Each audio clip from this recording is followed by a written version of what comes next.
Right then, everyone, welcome back to the F1 Fan Zone. So, one of the things that's come out in the news recently, and something I thought I'd do just a short video just to touch up on.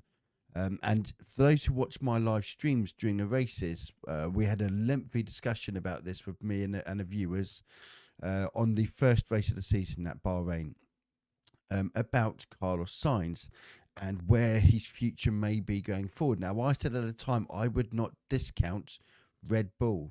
And the reason why I say someone who's actually been there before. But another thing I also said at the time was I believe that Carlos Sainz, based on the second half of last season where Carlos Sainz was actually outperforming Charles Leclerc, that actually Ferrari may have been jumping the gun a bit too soon to replace Carlos Sainz with Lewis Hamilton. Now, I can understand why they would want to bring Lewis Hamilton in. He's a 7-time world champion. He's a big ambassador to the sport. He's a global brand, as Lewis Hamilton. And having someone like that, if you're the biggest, or certainly one of the biggest in terms of history within the sport, Ferrari, having someone like Lewis Hamilton makes sense. But you've got two drivers then, Charles Leclerc and Carlos Sainz. Now, everyone's seen Charles Leclerc as the sort of perhaps the next best thing beyond Max Verstappen, so to speak. But in the last sort of 12 months or so, he hasn't really, I don't think, lived up to potential. And I thought Carlos Sainz was actually driving better than him in the second half of last season. And actually, as now we've started this season, and of course after Australia, Carlos Sainz winning the race there, winning it comfortably and out-qualifying his teammate, whilst also still recovering from appendicitis, shows that actually Carlos Sainz perhaps is underrated. And I said on the first race of the season, watch out, he could go to Red Bull.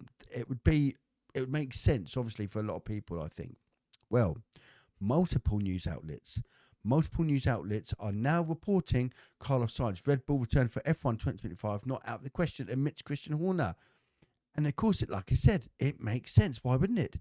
He's raced for Red Bull before, albeit much younger, in his younger days, coming through the ranks at Toro Rosso. And so I just wanted to get what people's thoughts were on this. Other teams that have been mentioned, obviously Mercedes, we know they're going to have a seat available and we could just get a basic straight swap between Sainz and Lewis Hamilton.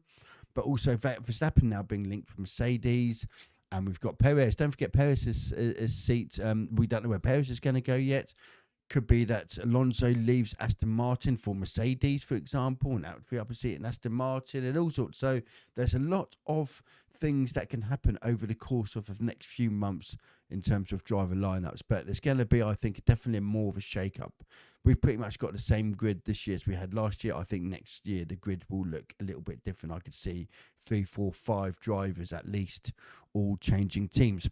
So I'd like to know what your thoughts are on that. Let me know what your thoughts are in the comments. And also, don't forget to join us, by the way, for the race weekend. We are live for the races and for qualifying on both Facebook, YouTube, and now on Instagram. So don't forget to follow us for that. And until the next one, I'll see you all again soon.